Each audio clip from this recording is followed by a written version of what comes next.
Hi everyone. आज हम करने जा रहे हैं BEGAE 182 जो कि है इंग्लिश कम्युनिकेशन स्किल्स। इसके मैं आपको पिछले 3 इयर्स के क्वेश्चन पेपर्स दिखाऊंगी जो पिछले कुछ टाइम से एग्ज़ाम्स हो रहे हैं इग्नू के। 3 क्वेश्चन पेपर्स दिखाऊंगी, ठीक है। आपको ये बहुत अच्छे से करके जाने ये 3 क्वेश्चन पेपर्स, ठीक है। रट्टा मार के जाना है इनको, लिटरली जो क्वेश्चंस मैं यहाँ पे दिखा रही हूँ ना, इनको करके जाना है, इनको बिल्कुल नहीं छोड़ना है। क्योंकि जो ये वाला पेपर है ना आपका, इसमें जो क्वेश्चन है ये रिपीट होते हैं और ये सेम क्वेश्चन पूछते हैं, ठीक है। पिछली बार भी इन्होंने बहुत सारे क्वेश्चंस रिपीट करे हैं, ठीक है। तो ये मैं आपको दिखाऊंगी कुछ इंपॉर्टेंट क्वेश्चंस जो आपको मिस नहीं करने हैं। तो सबसे पहले आपका जो है इंग्लिश कम्युनिकेशन स्किल्स, ये सेकेंड सेमेस्टर में आपको पढ़ना पड़ता है, ठीक है। तो जो ये पेपर है, ये पेपर जो है ये 2000 जो दिसंबर 2020 वाले बच्चे थे ना, उनका एग्ज़ाम हुआ था फरवरी 2021 में, ठीक है। तो ये उनके लिए उनका पेपर था, तो आपको इससे भी आइडिया लगेगा। उसके बाद आगे वाले भी मैं आपको दिखाऊंगी, ठीक है। जो असली 2021 वाले हैं वो वाले भी, और अभी जून 2022 में हुए वो वाले भी आपको मैं दिखाऊंगी पेपर्स, ठीक है। तो सबसे पहले आपका ये सेम यही पैटर्न रहेगा। तो 2 घंटे मिलेंगे और 50 मार्क्स का ये क्वेश्चन पेपर होगा, ठीक है। सेम यही रहेगा और सारे क्वेश्चंस आपको जो ये है ना 1 2 करके देखो, 1 फिर 2 फिर 3 4, टोटल 4 क्वेश्चंस है। फिर उसके पार्ट्स हैं, ठीक है। वो 4 आपको करने ही करने हैं। उसके बाद जो पहला अगर क्वेश्चन पहले पार्ट की बात करते हैं, इसमें आपको 4 सवाल दिए गए हैं, ठीक है। नहीं, 6 सवाल दिए गए हैं, है ना। 6 सवाल, इसमें से कोई 4 सवाल आपको करने हैं, ठीक है। सेम इस बार भी पेपर में सेम यही पैटर्न होगा। आपको 6 ऑप्शंस दिए जाएंगे, कोई 4 आपको करने हैं। सबसे पहले एक सवाल पूछा गया है और प्लीज़ ये क्वेश्चंस अच्छे से करना, सेम यही रिपीट होगा, ठीक है। मैं लिख के दे रही हूँ, यही रिपीट होगा, तो प्लीज़ मिस मत करना इन सवालों को। मुझे पता है आपने ऑलरेडी पढ़ा होगा, बट ये जो है ये क्वेश्चन जो हैं 3 पेपर्स में दिखाऊंगी, ये आपको वापस इनको रिवाइज़ करना है, ये मिस नहीं करना। तो सबसे पहले आपको पूछा गया है जो बैरियर्स टू कम्युनिकेशन क्या होते हैं। जो ऐसे बैरियर हो गया, रुकावटें। हम जब कम्युनिकेट करते हैं, किसी से बातचीत करते हैं, तो उसमें ऐसी क्या रुकावटें आ जाती हैं जिससे हम अच्छे से कम्युनिकेट नहीं कर पाते हैं, और उनको हम कैसे हटा सकते हैं, पहला सवाल। ये आप खुद से अपने वर्ड्स में भी लिख सकते हो। अगर आपको खुद अपनी नॉलेज है वो भी ऐड कर सकते हो, ये नहीं है जो बुक में लिखा है आपको वही करना है। अगर आपको इंग्लिश ठीक है, आपको आती है इंग्लिश, देन आप अपने भी जितना आपको माइंड में है अपनी नॉलेज वो भी यहाँ पे ऐड कर सकते हो। उसके बाद आपको पूछा गया है नॉन वर्बल कम्युनिकेशन के एडवांटेजेस क्या होते हैं, फ़ायदे क्या होते हैं। फिर आपको पूछा गया था how would you structure a presentation so as to make it most effective. अगर आपको प्रेजेंटेशन दी जाएगी तो आप अपनी प्रेजेंटेशन को किस तरीके से बनाओगे ताकि वो सबसे अलग दिखे, सबसे अच्छी दिखे। फिर आपको पूछा गया है होमोफोन्स और होमोग्राफ्स क्या होता है, ठीक है। इसके साथ आप होमोनिम्स भी करोगे, ठीक है। होमोफोन्स होता है, होमोग्राफ्स होता है और होमोनिम्स होता है। ये 3 आप करके जाओगे और कुछ एग्जाम्पल्स करोगे इसकी।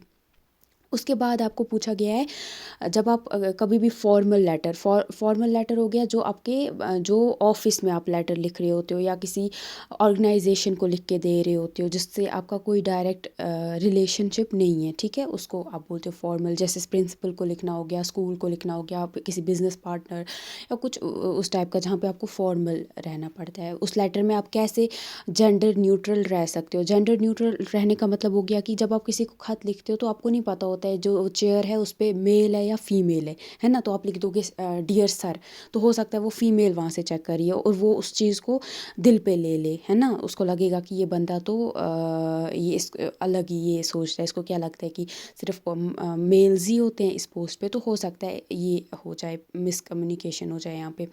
तो इसको कैसे आप मिसअंडरस्टैंडिंग हो जाए तो इसको कैसे आप ख़त्म कर सकते हो, यानी कैसे आप जेंडर न्यूट्रल रह सकते हो, है ना। तो ये है आपका। तो इसमें आप सर मैडम दोनों लिख के रख सकते हो ना, लिख सकते हो, या बाद में उसमें हिज के जगह और भी देयर वैसे वर्ड्स आ जाते हैं ना, वो लिख सकते हो आप। तो यहाँ पे आपका व्हाट आर स्केमाटा क्या होता है और इसमें रीडिंग में इसका क्या रोल रहता है। तो ये ऐसे ही आपको पेपर आएगा। उसके बाद है यहाँ पे आपको पूछा गया है कि एक नई ऑर्गेनाइजेशन है जो कि देखो, new recruit has just joined your organisation. आपकी एक ऑर्गेनाइजेशन है जिसमें एक नया बंदा आया है, उसने रिसेंटली ज्वाइन की है आपकी जो ऑर्गेनाइजेशन है। तो अब write a dialogue in 10 turns where you as a senior colleague explain the role he she is expected to perform in the organisation. तो अब आपको उसके साथ बात करनी है। डायलॉग होता है बात करना। जैसे ये आपको कैसे वहाँ पे डायलॉग लिखना है। वहाँ पे पहले आपको लिखना है उस बंदे का या लिखोगे न्यू रिक्रूट और फिर अपना नाम लिख दोगे नीचे, या ऊपर अपना नाम लिखोगे फिर नीचे उसका लिखोगे, फिर लिखोगे हाय हेलो। तो इस तरीके से आपको फिर बात करनी है 10 टर्न्स में, ठीक है। तो उससे आप उसके बारे में कैसे वो काम करेगा, क्या काम उसको करना है, आपकी ऑर्गेनाइजेशन उससे क्या एक्सपेक्ट कर रही है, तो वो सारा आपको बात उससे करनी है। सेम ये आ रहा है, आएगा सेम डायलॉग आ सकता है इस बार भी। और या अगर आप डायलॉग नहीं लिखना चाहते हो फिर आपको एक अच्छा सा ऐसे लिखना पड़ेगा इन दोनों में से किसी एक पे। तो वहाँ पे कुछ और ऑप्शंस, ये भी रिपीट हो सकता है, कुछ और ऑप्शन भी आ सकता है, क्योंकि ये पुराना पेपर है तो हो सकता है रिपीट हो जाए। बट या तो आएगा डाइवर्सिटी पे तो आया है, या आएगा वाइल्ड लाइफ पे, या पोल्यूशन पे, इस तरीके से आ सकता है आपका। तो सबसे पहले higher education in India in the 21st century, इस पे आ सकता है, या कल्चरल डाइवर्सिटी इन इंडिया, इस पे आया था, पूछा था। अगर आपको आता है तो फिर लिख सकते थे आप। उसके बाद यहाँ पे पूछा गया you have been offered a job as a research assistant in a leading research organisation. तो आपको एक अच्छी ऑर्गेनाइजेशन है जहाँ पे आपको एक जॉब ऑफर की गई है रिसर्च असिस्टेंट की, ठीक है, जहाँ पे आपको रिसर्च वगैरह करनी है। तो अब आपको उनको उस ऑर्गेनाइजेशन को एक फॉर्मल लेटर लिखना है, ठीक है। फॉर्मल और इनफॉर्मल में ध्यान रखना। तो अब आपको उनको एक लेटर लिखनी है जिसमें आपको बताना है उनको कि आपने जो उनकी जो जॉब है उसको एक्सेप्ट कर लिया है। या अगर आपको ये भी नहीं लिखना है फिर आप लिख सकते हो एक आपको ग्रुप डिस्कशन करना है, ठीक है। A group of 5 students have been given the topic. तो 5 बच्चों का ग्रुप है, उनको एक टॉपिक दिया गया है कि encouraging children to develop good habits, जिसमें उनको बताया गया कैसे हम बच्चों को एनकरेज कर सकते हैं जिससे उनकी अच्छी हैबिट्स बन सके। तो मतलब उनको अच्छी हैबिट्स आदतें बनाने के लिए कैसे बच्चों को एनकरेज कर सकते हैं। तो उसके ऊपर उन बच्चों 5 बच्चों के बीच में आपको डिस्कशन कराना है और वो इस पे लिखना है उस पे आंसर शीट पे। फिर उसके बाद आपको बताना है कॉन्वर्जेसन, ये यहाँ से बुक में से ही सवाल आएगा, ठीक है। मतलब बाकी भी बुक में से ही है, बट ये जो है ये बुक के जो है ये बाहर से भी पूछे जाते हैं ना, जैसे ऐसे वगैरह था, लेटर थी, ये बुक में नहीं दी गई होती है। अब समझाया गया है कि क्या है, बट बुक के अंदर ये नहीं, सारी एग्जाम्पल्स नहीं दी गई हैं, एग्जाम्पल बाहर से हैं। बट ये लास्ट वाला क्वेश्चन ये बुक में से ही आएगा। तो इसमें पूछा गया आपको कॉन्वर्जेसन के क्या करेक्टरिस्टिक्स होते हैं और अदर जो बाकी स्पीच इवेंट्स होते हैं उनसे कॉन्वर्जेसन कैसे अलग है। या अगर आप ये भी नहीं लिखना चाहते हो फिर आप लिख सकते थे कि रीडिंग जो कॉम्प्रहेंशन होता है उसकी कौन सी 4 लेवल्स होती हैं और उन सब को आपको थोड़ा सा एक्सप्लेन करना था और कुछ एग्जांपल्स देनी थी। तो ये हो गया आपका एक पेपर, ठीक है। ये सारे क्वेश्चंस आप करके जाओगे, ठीक है, ये वाले। अब मैं आपको दिखाती हूँ दूसरा पेपर। अब ये है आपका दिसंबर 2021 वाले बच्चों का, ठीक है। ये जून 2021 में एग्ज़ाम हुआ ही नहीं था कोविड की वजह से, तो ये दिसंबर 2021 वाले बच्चों का है, ठीक है। ये पेपर सेम, आप देखो पैटर्न वही रहा है, सेम पैटर्न है, कुछ चेंजेस नहीं है इसमें, आप देख सकते हो ये। और देखो बहुत सारे क्वेश्चंस रिपीट हुए हैं यहाँ पे, अगर आपको पहले आपको यकीन नहीं आया था अब आप देख सकते हो, और जब मैं आपको ये समझाऊंगी। यहाँ पे आपको सबसे पहले जो सवाल है, यहाँ पे भी 6 दिए गए हैं, 6 में से कोई 4 करने थे। पहला आपको कॉन्वर्जेसन के बारे में पूछा है और बोला है कि जो बाकी स्पीच इवेंट्स हैं उनसे कॉन्वर्जेसन कैसे अलग है और कुछ एग्जाम्पल्स देनी है। पहला क्वेश्चन रिपीट हो गया है वापस से। तो उसके बाद पूछा गया है कि इंटरप्रेटिव रीडिंग क्या होती है और कुछ एग्जांपल्स देनी है, ठीक है। उसके बाद आपका कुछ दो आपको जो सेकंड लैंग्वेज लर्नर्स, जैसे हम इंग्लिश हमारी फर्स्ट लैंग्वेज नहीं है, हमारी सेकंड लैंग्वेज या थर्ड लैंग्वेज हो सकती है। तो ऐसी कौन सी दो फॉल्टी रीडिंग हैबिट्स होती हैं, हमारी गलत आदतें होती हैं जब हम जब भी इंग्लिश पढ़ रहे होते हैं तो वो चीज़ें करते हैं जो कि गलत होती हैं, जिसकी वजह से हम जल्दी से इंग्लिश नहीं सीख पाते हैं, वो आपको बताना था। फिर आपको बताना था कैसे एफेक्सेशन और कंपाउंडिंग। एफेक्सेशन होता है जब कोई जो वर्ड्स, एफेक्सेशन होता है इसमें होता है आपका प्रीफिक्सेस और सफिक्सेस, मतलब जब एक वर्ड में हम जैसे प्रीफिक्स हो गया जब एक वर्ड होता है उसके पहले हम एक नया कुछ अल्फ़ाबेट्स या कुछ ऐड करें जिससे वो एक नया वर्ड बन जाए। जैसे कि हो गया एडवांटेज होता है, उसमें अगर हम डिस लगाएंगे तो वो प्रीफिक्स हो जाएगा उसका, ठीक है, उससे पहले स्टार्टिंग में जब लगाएंगे तो वैसे है। सफिक्स होता है जब एंडिंग में लगाते हैं, जैसे कि असेस, उसमें अगर मिंट लगाएंगे तो वो हो जाएगा असेसमेंट। तो ये आपका क्या होता है, ये आपका सफिक्स यहाँ पे हमने लगा दिया, तो ये होता है आपका। तो कंपाउंडिंग होता है जब हम दो वर्ड्स को मिला के एक नया वर्ड बनाते हैं, जैसे वॉशिंग मशीन, वॉशिंग और मशीन को जब हम जोड़ेंगे तो वो हो जाएगा वॉशिंग मशीन, एक नया वर्ड बन गया है ना। तो इस तरीके से तो ये आपको बताना था, इसकी कुछ एग्जांपल्स देनी थी जो जैसे मैंने आपको दी। उसके बाद आपको बोला गया है कि आर्गुमेंटेटिव डिस्कोर्स क्या होता है और कुछ एग्जांपल्स देनी थी।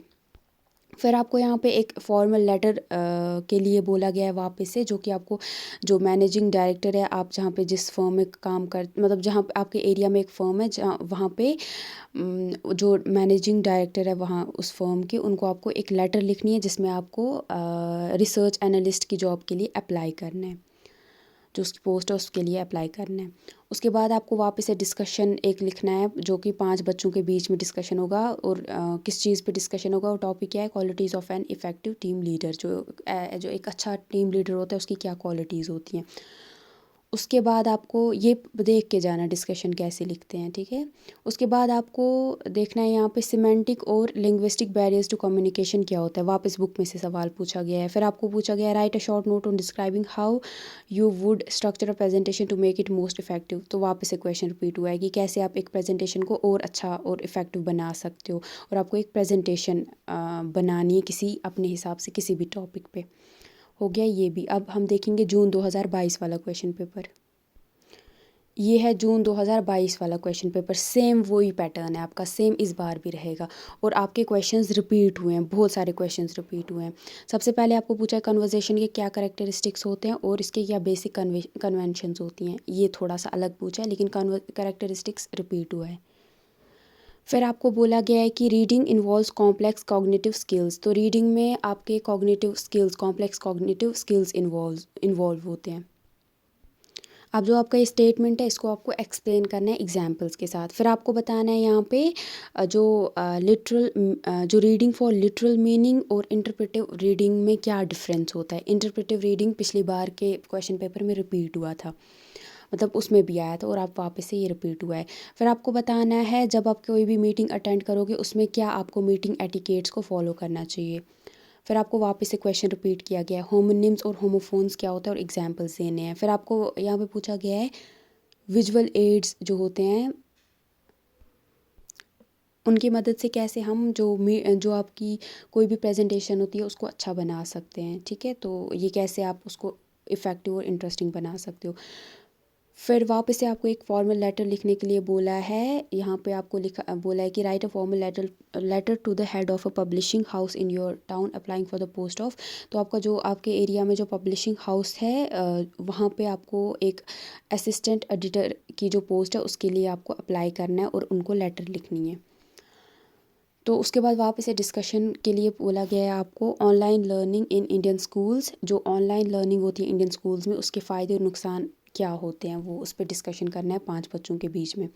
फिर वापस से आपके क्वेश्चन यहाँ पे रिपीट हो रहा है।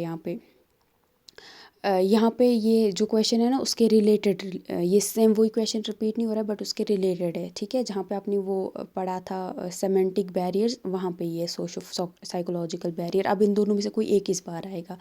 तो यहाँ पे आपको पूछा गया socio psychological barriers to communication क्या होते हैं, या आप ये लिख सकते थे कि बेसिक फॉर्म्स ऑफ डिस्कोर्स क्या होता है और उसकी कुछ एग्जांपल्स। ये क्वेश्चन रिपीट हुआ है आपका। अभी अगर आप और अच्छे से प्रिपेयर करना चाहते हो तो मैं आपको एक और इम्पॉर्टेंट चीज़ दिखाने जा रही हूँ। 2 साल के जो आपके असाइनमेंट्स हैं वो वहाँ से भी क्वेश्चंस रिपीट होते हैं, ठीक है। तो ये आपका जो अभी जुलाई 2022 वाले बच्चों ने जब एडमिशन लिया उनके लिए, और जनवरी 2024 के जो बच्चे हैं उनके लिए ये असाइनमेंट, ठीक है। ये नया असाइनमेंट है तो ये आपको ये भी करके जाना है, ठीक है। ये इधर से तो क्वेश्चंस रिपीट होगा ही होगा, क्योंकि बहुत इनको पता होता है कि कोई भी बच्चा इधर से तो नहीं उसको पता भी नहीं होगा कि असाइनमेंट आया है या नहीं आया है ना। तो ये यहाँ से क्वेश्चंस रिपीट कर देते हैं और इनको पता भी नहीं होता है, ठीक है। तो सबसे पहले वर्बल कम्युनिकेशन करके जाओगे आप। एक गुड ग्रुप डिस्कशन के क्या इम्पोर्टेंट, कितने एसेंशियल्स उसके क्या होते हैं, और गुड कम्युनिकेशन के कैरेक्टरिस्टिक्स क्या होते हैं, होमोनिम्स होमोफोन्स क्या होता है, और एग्जाम्पल्स। तो उसके बाद preferred techniques of reading for understanding a text, ठीक है। उसके बाद आपको ये जो यहाँ पे देख के है ये आपको कर लेना है। उसके बाद आपको प्रेजेंटेशन के लिए ग्लोबल वार्मिंग करोगे, effect of pollution on health, education during pandemic, online education. ये टॉपिक्स प्लीज़ करके जाना। इस पे ऐसे आ सकता है, और अगर आप पहले से ये पढ़ के जाओगे तो आपको ईजी हो जाएगा वहाँ पे पेपर को करना, ठीक है। उसके बाद आपको यहाँ पे पूछे गए हैं कुछ सवाल, ठीक है। तो यहाँ पे आपको बोला गया है how can one be active participant in a meeting. Meeting में आप कैसे एक एक्टिव पार्टिसिपेंट रह सकते हो जिसको पता होता है कि क्या हो रहा है मीटिंग में और कैसे हो रहा है। तो ये है आपको, और कैसे कौन से एटिकेट्स आपको फॉलो करने चाहिए। फिर आपको list recommendations on how a meeting should and what should happen after meeting. तो इसमें आपको बताना है कि एक जो मीटिंग होती है कैसे वो एंड होनी चाहिए, उसके बाद क्या होनी चाहिए, 3 आपको रिकमेंडेशंस देनी है। फिर आपको बताना है साइलेंट रीडिंग और रीडिंग अलाउड, जो धीरे धीरे पढ़ने में और ज़ोर ज़ोर से पढ़ने में क्या फ़र्क होता है। और 2 टेक्निक्स बतानी है जिससे आप कोई भी चीज़ आप पढ़ रहे होते हो उसको अच्छे से पढ़ सको, ठीक है। तो आपको उसके लिए बतानी है टेक्निक्स कैसे आप अच्छे से पढ़ सकते हो। फिर आपको बताना है जो शेयर्ड अजम्पशंस होते हैं ना रीडर और राइटर के बीच में, वो जो नॉलेज होती है उन दोनों के बीच में, उसकी क्या इम्पोर्टेंस होती है, ठीक है। तो ये जैसे कोई किसी राइटर जो है उसने किताब पब्लिश की है, अब आपको उस चीज़ में इंटरेस्ट है तो आप उसकी वो किताब ख़रीदते हो। तो अब आप दोनों जब वो किताब आप पढ़ोगे तो जब आप मतलब उसने ऐसे वर्ड्स लिखे होंगे, कुछ ऐसे सेंटेंसेस लिखे होंगे, कुछ ऐसी इन्फॉर्मेशन डाली होगी जो आपको मतलब पता है और आप वो पढ़ना चाहते थे, है ना। तो मतलब आप भी वैसा ही सोचते थे तो आपको वो चीज़ और मज़ा आएगा पढ़ने में, है ना। तो इस तरीके से ये यहाँ पे आपको पूछने की कोशिश कर रहा है। फिर आपको बताना है एफिशिएंट रीडिंग का क्या मतलब होता है और इसके क्या रीडिंग के क्या कैरेक्टरिस्टिक्स होते हैं। फिर आपको ग्रुप डिस्कशन करना है क्लाइमेट चेंज और हेल्थ एंड पेंडेमिक पे, ठीक है। ये आपको हो सकता है इस बार रिपीट हो जाए, है ना, हो सकता है। तो प्लीज़ आप ये कर जाना क्योंकि ये अनसीन है, बच्चों को इसके बारे में नहीं पता है, तो ये रिपीट कर सकते हैं। ये है आपका जुलाई 2021 और जनवरी 2022 के बच्चों का जो असाइनमेंट था। आई थिंक ये आपका असाइनमेंट था जो आप लोगों ने किया है ना। तो यहाँ पे पूछा गया था नॉन वर्बल कम्युनिकेशन क्या होती है और कन्वर्जेशन के कन्वेंशंस क्या होते हैं और ये बाकी स्पीच इवेंट से कैसे अलग है। स्कीमा थ्योरी क्या होती है और इसकी क्या इंपॉर्टेंस होती है रीडिंग प्रोसेस में। और जो सेकंड लैंग्वेज लर्नर्स होते हैं उनको क्या क्या प्रॉब्लम जब वो वोकैबुलरी इंग्लिश की पढ़ रहे होते हैं उसमें क्या प्रॉब्लम उनको फेस करनी पड़ती है। फिर आपको बताना है 4 लेवल्स ऑफ मीनिंग क्या होता है, मीनिंग की क्या 4 लेवल्स होती हैं और जो कि रीडर को पता होनी चाहिए, ठीक है। फिर उसके बाद आपको यहाँ पे पूछा गया है you are attending an international conference in your city, you have just met participant from. तो आपके जो है सिटी में एक इंटरनेशनल कॉन्फ्रेंस हो रही है, तो आप एक जो बंदा है जो कि यूएसए से है उससे मिल रहे हो और आप दोनों आपस में बात करोगे, तो क्या बात आपस में करोगे, ठीक है। ये आपको बताना था, डायलॉग लिखना था। फिर आपको यहाँ पे एक यहाँ पे क्या बोला गया है, आपको स्पीच लिखने के लिए बोला गया है ना। Challenges faced by school students in India during covid lockdown, यहाँ पे आ रहा है इंपॉर्टेंट पार्ट। यहाँ पे आपको पूछा गया सिमेंटिक और लैंग्विस्टिक बैरियर्स टू कम्युनिकेशन क्या होता है और इसकी एग्जांपल्स देनी है।